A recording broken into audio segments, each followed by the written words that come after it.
प्राचीन भारत का इतिहास। मौर्य शासन। मौर्य साम्राज्य का पतन और महत्व। 232 बीसी में अशोक की मौत के बाद मौर्य साम्राज्य के पतन की शुरुआत हो गई थी। 185 ई पू 183 ई पू में अंतिम राजा बृहद्रथ की हत्या उसके सेनापति पुष्यमित्र शुंग ने कर दी थी, जो एक ब्राह्मण था। अशोका की मृत्यु के बाद मौर्य वंश के पतन के में तेजी आ गई थी। इसका एक स्पष्ट कारण कमजोर राजाओं का उत्तराधिकार था। अशोका की मृत्यु के बाद मौर्य वंश के पतन के में तेजी आ गई थी। इसका एक स्पष्ट कारण कमजोर राजाओं का उत्तराधिकार था। एक और तत्कालिक कारण साम्राज्य का दो भागों में विभाजन होना था। यदि बंटवारा ना हुआ होता तो यूनानी आक्रमण को रोककर मौर्य साम्राज्य को पहले की तरह दोबारा शक्तिशाली बनाया जा सकता था। 232 बीसी में अशोक की मृत्यु के बाद से ही मौर्य साम्राज्य के पतन की शुरुआत हो गई थी। अंतिम राजा बृहद्रथ की हत्या उसके सेनापति पुष्यमित्र शुंग ने कर दी थी, जो एक ब्राह्मण था। मौर्य साम्राज्य के पतन के लिए जो नेतृत्व के कारक रहे थे वो निम्नलिखित हैं। अशोक की धार्मिक नीति। अशोक की धार्मिक नीति का उसके साम्राज्य के ब्राह्मणों ने विरोध किया था। चूंकि अशोक ने पशु वध पर प्रतिबंध लगा दिया था, जिससे ब्राह्मणों की आय बंद हो गई थी, जिससे उन्हें उपहार के रूप में विभिन्न प्रकार के बलिदानों के लिए पशु प्राप्त होते थे। सेना और नौकरशाही पर भारी खर्च। मौर्य युग के दौरान सेना और नौकरशाही के निर्वहन पर एक विशाल व्यय खर्च किया जाता था। इसके अलावा अशोक ने अपने शासनकाल के दौरान बौद्ध भिक्षुओं को भी भारी अनुदान दिया, जिससे उसका शाही खजाना खाली हो गया था। मौर्य राजा जो अशोक के उत्तराधिकारी बने थे, उन्हें भी वित्तीय संकट का सामना करना पड़ा था। प्रांतों में दमनकारी शासन। मगध साम्राज्य में प्रांतीय शासक अक्सर भ्रष्ट और दमनकारी थे। इससे साम्राज्य के खिलाफ लगातार विद्रोह बढ़ता गया। बिंदुसार के शासनकाल के दौरान तक्षशिला के नागरिकों ने दुष्ट नौकरशाहों के कुशासन के खिलाफ शिकायत की थी। हालांकि बिंदुसार और अशोक ने नौकरशाहों को नियंत्रित करने के कई उपाय किए थे, लेकिन प्रांतों में उत्पीड़न की जांच करने में विफल रहे थे। उत्तर पश्चिम सीमांत की उपेक्षा। अशोक हमारी धार्मिक गतिविधियों को आगे ले जाने में इतना व्यस्त था कि शायद ही कभी उसने मौर्य साम्राज्य के उत्तर पश्चिम सीमांत की ओर ध्यान दिया था, और इसका फायदा यूनानियों ने उठाया तथा उत्तरी अफगानिस्तान में एक राज्य की स्थापना कर दी, जिसे बैक्ट्रिया के रूप में जाना जाता था। इसके बाद कई विदेशी आक्रमण हुए, जिससे साम्राज्य कमजोर हो गया था। मौर्य काल का महत्व। मौर्य साम्राज्य की स्थापना के बाद भारतीय इतिहास में एक नए युग की शुरुआत हुई थी। यह इतिहास में पहला मौका था जिसमें पूरा भारत राजनीतिक तौर पर एकजुट रहा था। इसके अलावा कालक्रम और स्रोतों में सटीकता की वजह से इस अवधि का इतिहास लेखन साफ सुथरा था। इसके साथ स्वदेशी और विदेशी साहित्यिक स्रोत भी पर्याप्त रूप में भी उपलब्ध थे। ये साम्राज्य इस अवधि के इतिहास लेखन के लिए एक बड़ी संख्या में अभिलेख छोड़ गया था। इसके अलावा मौर्य साम्राज्य के साथ जुड़े कुछ महत्वपूर्ण पुरातात्विक निष्कर्ष पत्थर की मूर्तियां थीं, जो अनूठी मौर्य कला का एक जबरदस्त उदाहरण थी। कुछ विद्वानों का मानना था कि अशोक शिलालेख पर मौजूद संदेश अधिकांश शासकों की तुलना में पूरी तरह से अलग थे, जो अशोक के शक्तिशाली और मेहनती होने का प्रतीक थे, तथा अन्य शासक जिन्होंने उत्कृष्ट खिताब अंगीकृत किए थे, अशोक उनकी तुलना में अधिक विनम्र था। तो यह कोई आश्चर्य की बात नहीं है कि देश के नेता उसे अशोक एक प्रेरक व्यक्तित्व के रूप याद करते थे।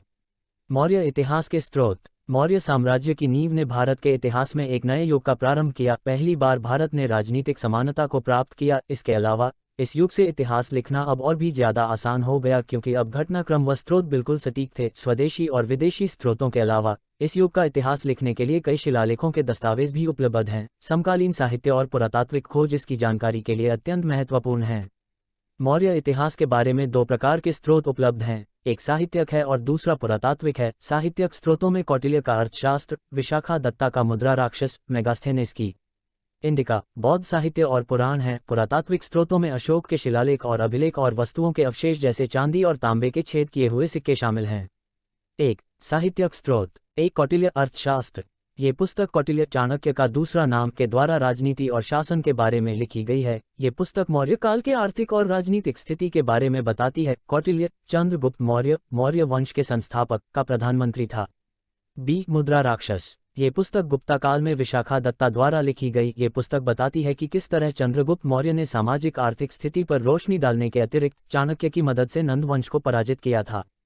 C indica. इंडिका मेगास्थेनेस द्वारा रची गई, जो कि चंद्रगुप्त मौर्य की सभा में सेलेकुस निकेटर का दूत था। यह मौर्य साम्राज्य के प्रशासन, सात जाति प्रणाली और भारत में गुलामी का ना होना दर्शाती है। यद्यपि इसकी मूल प्रति खो चुकी है, यह पारंपरिक यूनानी लेखकों जैसे प्लूटार्च, स्ट्राबो और अर्रियन के लेखों में उदाहरणों के रूप में सहेजे हुए हैं।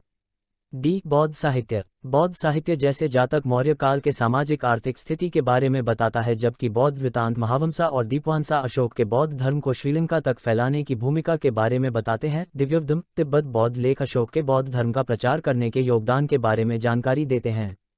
एक पुराण मौर्य राजाओं और घटनाक्रमों की सूची के बारे में बताते हैं।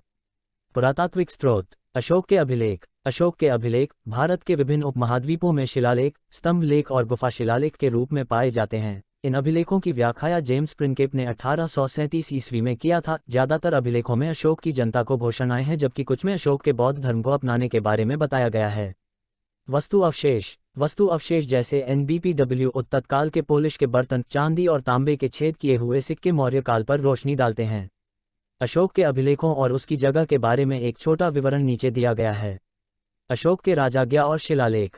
यह क्या दर्शाता है? इसका स्थान। 14 मुख्य शिलालेख। धम्मा के सूत्र, कलसी, देहरादून, उत्तराखंड, मनशेरा, हाजरा, पाकिस्तान, जूनागढ़, गिरनार, गुजरात, जौगड़ा, गंजम, उड़ीसा, येर्रागुड्डी, कुरनूल, आंध्र प्रदेश, साहबगढ़ी, पेशावर, पाकिस्तान। 2 कलिंग शिलालेख। कलिंग युद्ध के बाद नया प्रशासन प्रणाली। दौली या तोसाली, पुरी, उड़ीसा, जौगड़ा, गंजम, उड़ीसा। लघु शिलालेख। अशोक का निजी इतिहास और उसका धम्मा सारांश। ब्रह्मगिरी, कर्नाटक, रूपानाथ, मध्य प्रदेश, सिद्धपुर, कर्नाटक, मस्की, आंध्र प्रदेश। भब्रू बैरात शिलालेख। अशोक का बौद्ध धर्म में तब्दील होना। भब्रू बैरात, राजस्थान। स्तंभ अभिलेख। 7 स्तंभ अभिलेख। शिलालेखों से जुड़ी वस्तुएं। इलाहाबाद, रामपुर, बिहार। 4 लघु स्तंभ अभिलेख। अशोक का धम्मा के प्रति कट्टरपन के चिन्ह। सांची, मध्य प्रदेश, सारनाथ, इलाहाबाद। 2 तराई स्तंभ अभिलेख। अशोक का बौद्ध धर्म के प्रति आदर। लुम्बिनी, नेपाल। गुफा अभिलेख। 3 बराबर गुफा अभिलेख। अशोका की सहनशीलता। बराबर पर्वत। अशोक के 14 शिलालेख और उसके विषय वस्तु। राजाज्ञा 1, पशु बाली पर प्रतिबंध। राजाज्ञा 2, सामाजिक कल्याण के उपायों को दर्शाना। राजाज्ञा 3, ब्राह्मण के लिए आदर। राजाज्ञा 4, बड़ों का आदर करना। राजाज्ञा 5, धम्मा महामंत्रों को नियुक्त करना और उनके कार्य बताना। राजाज्ञा 6, धम्मा महामंत्रों को आदेश देना। राजाज्ञा 7, सभी धार्मिक संप्रदायों के प्रति सहनशीलता। राजाज्ञा 8, धम्मा यात्राएं। राजाज्ञा 9, व्यर्थ के समारोहों और रीति रिवाजों को हटाना। राजाज्ञा 10, युद्ध के बजाय जीत के लिए धम्मा का प्रयोग करना। राजाज्ञा 11, धम्मा नीतियों को समझाना। राजाज्ञा 12, सभी धार्मिक संप्रदायों से सहनशीलता के लिए प्रार्थना करना। राजाज्ञा 13, कलिंग युद्ध। राजाज्ञा 14, धार्मिक जीवन व्यतीत करने के लिए प्रेरित करना। मौर्य राजवंश। 4वीं सदी BC में नंदा के राजाओं ने मगध राजवंश पर शासन किया और यह राजवंश उत्तर का सबसे ताकतवर राज्य था। एक ब्राह्मण मंत्री चाणक्य, जिसे कौटिल्य विष्णुगुप्त ने नाम से भी जाना गया, ने मौर्य परिवार से चंद्रगुप्त नामक नवयुवक को प्रशिक्षण दिया। चंद्रगुप्त ने अपने सेना का अपने आप संगठन किया और 322 BC में नंदा का तख्ता पलट दिया। अतः चंद्रगुप्त मौर्य को मौर्य राजवंश का प्रथम राजा और संस्थापक माना जाता है। इसकी माता का नाम मुर था, इसीलिए इसे संस्कृत में मौर्य कहा जाता था, जिसका अर्थ है मुर का बेटा, और इसके राजवंश को मौर्य राजवंश कहा गया। मगध साम्राज्य के कुछ महत्वपूर्ण शासक। चंद्रगुप्त मौर्य 322-298 BC। विद्वानों के अनुसार चंद्रगुप्त मौर्य केवल 25 वर्ष का था जब उसने नंदा के राजा धनानंद को पराजित कर पाटलिपुत्र पर कब्जा कर लिया था। सबसे पहले इसने अपनी शक्तियां भारत गंगा के मैदानों में स्थापित की और बाद में वह पश्चिमी उत्तर की तरफ बढ़ गया। चंद्रगुप्त ने शीघ्र ही पंजाब के पूरे प्रांत पर विजय प्राप्त की। सेल्यूकस निकेटर, अलेक्जेंडर के यूनानी अधिकारी ने उत्तर के दूरतम में कुछ जमीन पर अपनी पकड़ बना ली। अतः चंद्रगुप्त मौर्य को उसके खिलाफ एक लंबा युद्ध करना पड़ा और अंत में 305 BC के लगभग उसे हरा दिया और एक संधि पर हस्ताक्षर किए गए। इस संधि के अनुसार सेल्यूकस निकेटर ने सिंधु के पार के क्षेत्र सौंपे, नामतः आर्या, हृदय, अर्कोजिया, कंधार, गैड्रोसिया, बालूचिस्तान और परोपनिशेक काबुल को मौर्य साम्राज्य को दे दिया गया और बदले में चंद्रगुप्त ने सेल्यूकस को 500 हाथी भेद स्वरूप दिए। सेल्यूकस ने अपनी पुत्री भी मौर्य राजकुमार को दे दी। या यह माना जाता है कि चंद्रगुप्त ने सेल्यूकस की पुत्री यूनानी मकेदोनियन राजकुमारी से विवाह किया ताकि इस गठबंधन को पक्का कर लिया जाए। इस तरह उसने सिंधु प्रांत पर नियंत्रण पा लिया, जिसका कुछ भाग अब आधुनिक अफगानिस्तान में है। बाद में चंद्रगुप्त मौर्य मध्य भारत की तरफ चला गया और नर्मदा नदी के उत्तर प्रांत पर कब्जा कर लिया। इस संधि के अलावा सेल्यूकस ने मगस्थेनेस को चंद्रगुप्त मौर्य और दईमकोस को बिंदुसार के सभा में यूनानी दूत बनाकर भेजा। चंद्रगुप्त ने अपने जीवन के अंत में जैन धर्म को अपना लिया और अपने पुत्र बिंदुसार के लिए राजगद्दी छोड़ दी। बाद में चंद्रगुप्त भद्रबाहु के नेतृत्व में जैन संतों के साथ मैसूर के निकट श्रवणा बेलगोला चले गए और अपने आप को भूखा रखकर जैन प्रथा के अनुसार मृत्यु संथारा प्राप्त की। बिंदुसार 297-272 BC। चंद्रगुप्त ने 25 साल तक शासन किया और उसके बाद इसने अपने पुत्र बिंदुसार के लिए राजगद्दी छोड़ दी। बिंदुसार को यूनानियों द्वारा अमित्रघटा कहा गया, जिसका मतलब दुश्मनों का कातिल होता है। कुछ विद्वानों के अनुसार बिंदुसार ने दक्कन को मैसूर तक जीता। तारानाथ एक तिब्बत भिक्षु ने यह पुष्टि की है कि बिंदुसार ने 2 समुद्रों के बीच की भूमि जिसमें 16 राज्य थे को जीत लिया था। संगम साहित्य के अनुसार मौर्य ने दूरतम दक्षिण तक हमला किया, अतः ये कहा जा सकता है कि मौर्य राजवंश का विस्तार मैसूर में दूर तक हुआ और इसलिए इसमें पूरे भारत को शामिल किया। परंतु कलिंग के निकट के पास बेरोजगार परीक्षण और वन क्षेत्रों और चरम दक्षिण के राज्यों में एक छोटे से हिस्से को साम्राज्य से बाहर रखा गया। बिंदुसार के सेलेकुड सीरिया के राजा अंत्योचूस I के साथ संबंध थे, जिसने डेमचुस को दूत बनाकर इसकी बिंदुसार सभा में भेजा था। बिंदुसार ने अंत्योचूस को मदिरा, सूखे अंजीरों और कुतर्की देनी चाहिए। सब कुछ भेज दिया गया पर कुतर्की को नहीं भेजा गया क्योंकि यूनानी कानून के अनुसार कुतर्की भेजने पर प्रतिबंध था। बिंदुसार ने एक धर्म संप्रदाय आजीविकास में अपनी रुचि बनाए रखी। बिंदुसार ने अपने पुत्र अशोक को उज्जैनी का राज्यपाल नियुक्त कर दिया, जिसने बाद में तक्षशिला के विद्रोह को दबा दिया। महान अशोक 268-232 BC। अशोक के शासन में मौर्य साम्राज्य चरम पर पहुंचा। पहली बार पूरे उपमहाद्वीप दूरतम दक्षिण को छोड़कर शाही नियंत्रण में थे।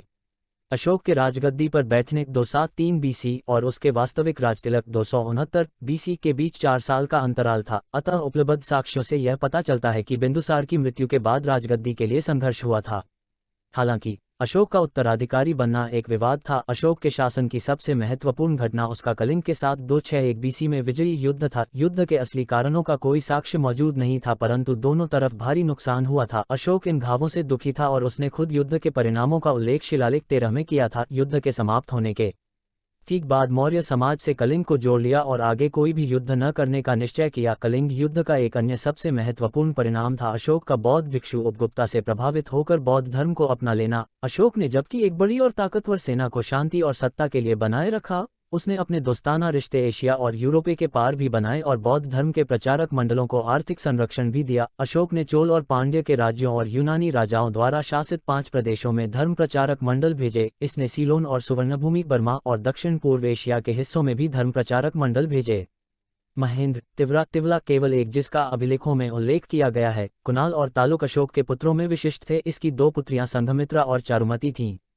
बाद के मौर्य 232-184 BC 232 BC में अशोक की मृत्यु के बाद मौर्य साम्राज्य 2 भागों में विभाजित हो गया। ये 2 भाग थे पूर्वी और पश्चिमी। अशोक के पुत्र कुणाल ने पश्चिमी भाग पर शासन किया, जबकि पूर्वी भाग पर अशोक के पोते दशरथ ने शासन किया और बाद में सम्राति, सलिसुक, देवर्मन, सतधनवान और अंत में बृहदर्थ ने शासन किया। बृहदर्थ अंतिम मौर्य शासक की पुष्यमित्रा शुंग के द्वारा 184 BC में हत्या कर दी गई। पुष्यमित्रा शुंग ने बाद में शुंग राजवंश वंश की स्थापना की। मौर्य साम्राज्य प्रशासन। शाही राजधानी पाटलिपुत्र के साथ मौर्य साम्राज्य 4 प्रांतों में विभाजित था।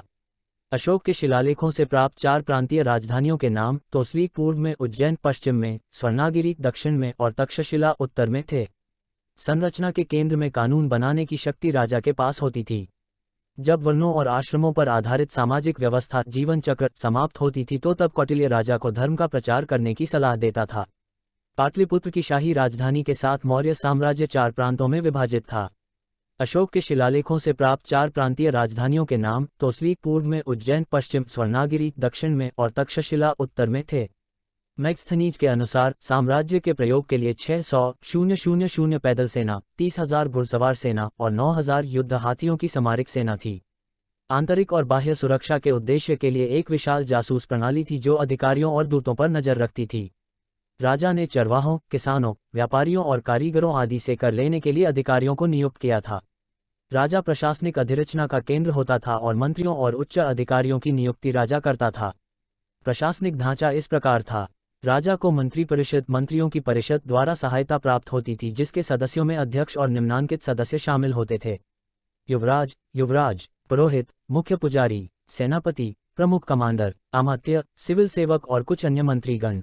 विद्वानों द्वारा दिए गए सुझावों के बाद मौर्य साम्राज्य को आगे चलकर महत्वपूर्ण अधिकारियों के साथ विभिन्न विभागों में विभाजित कर दिया गया था। राजस्व विभाग, महत्वपूर्ण अधिकारी गण, सन्निधाता, मुख्य कोषागार, समहर्त, राजस्व संग्राहक, मुखिया। सैन्य विभाग, मैग्स्थनीस ने सैन्य गतिविधियों के समन्वय के लिए इन 6 उप समितियों के साथ एक समिति का उल्लेख किया है। पहले का काम नौसेना की देखभाल करना, दूसरे का काम परिवहन और प्रावधानों की देखरेख करना था, तीसरे के पास पैदल सैनिकों, चौथे के पास घोड़ों, पांचवें के पास रथों और छठे के पास हाथियों के देखरेख की जिम्मेदारी थी। जासूसी विभाग, महामात्यपासारपा गुधा पुरुषों को नियंत्रित करता था। गुप्त एजेंट। पुलिस विभाग, जेल को बंदीगृह के रूप में जाना जाता था और लॉक से भिन्न थी जिसे चरका कहा जाता था। ये सभी प्रमुख केंद्रों के पुलिस मुख्यालयों में होती थी। प्रांतीय और स्थानीय प्रशासन, प्रादेशिका, आधुनिक जिला मजिस्ट्रेट, स्थानिका, प्रादेशिका के तहत कर संग्रह अधिकारी, दुर्गेपला, किले के गवर्नर, अकक्षापताला, महालेखाकार, लिपिकार, लेखक, गोप, लेखाकार आदि के लिए जिम्मेदार था। नगर प्रशासन, महत्वपूर्ण अधिकारीगण, नगारका, शहर प्रशासन का प्रभारी, सीता अध्यक्ष, कृषि पर्यवेक्षक, सामस्थ अध्यक्ष, बाजार अधीक्षक, नवाध्यक्ष, जहाजों के अधीक्षक, शुल्काध्यक्ष, पथकर के अधीक्षक, लोहाध्यक्ष, लोहे के अधीक्षक, अकाराध्यक्ष, खानों के अधीक्षक, पौधवाध्यक्ष, वजन और माप आदि के अधीक्षक। मैग्स्थनीस ने 6 समितियों का उल्लेख किया है जिसमें 5 पाटलिपुत्र का प्रशासनिक देखभाल करती थी। उद्योगों, विदेशियों, जन्म और मृत्यु का पंजीकरण, व्यापार, निर्माण और माल की बिक्री और बिक्री कर का संग्रह प्रशासन के नियंत्रण में था।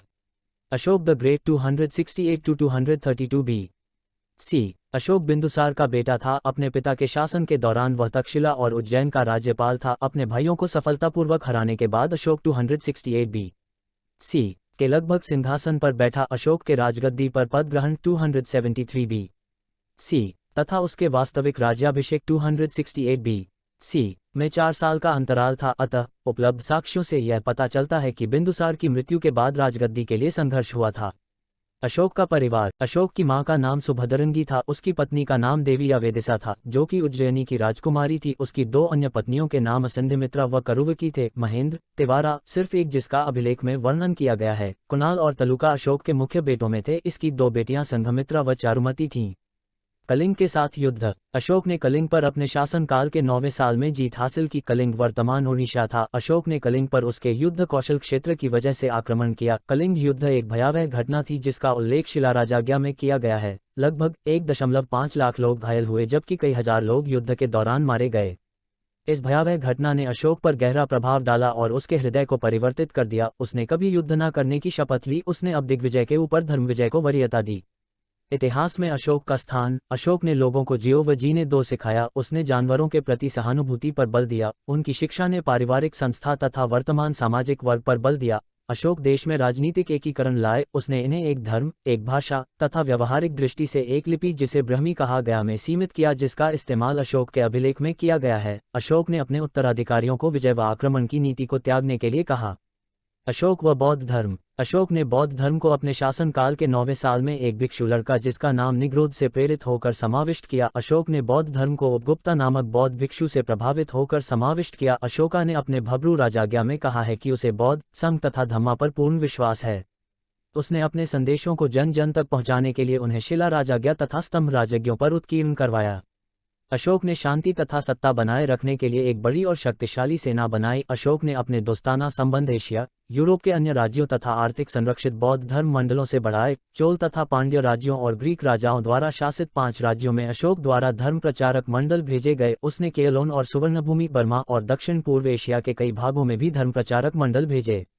अशोक की मृत्यु। अशोक की मृत्यु 40 साल के शासन के बाद 232 BC में हुई। यह माना गया है कि इसकी मृत्यु के बाद इसका साम्राज्य पश्चिमी तथा पूर्वी हिस्से में विभाजित हो गया। पूर्वी हिस्से पर अशोक के पोते दशरथ ने शासन किया जबकि पश्चिमी हिस्से को संप्रति ने संभाला। उसके साम्राज्य का विस्तार 265 BC में काफी बड़ा था। तो चलिए दोस्तों, वीडियो को करते हैं मिलते इस सीरीज के अगले पार्ट में। तब तक के लिए धन्यवाद।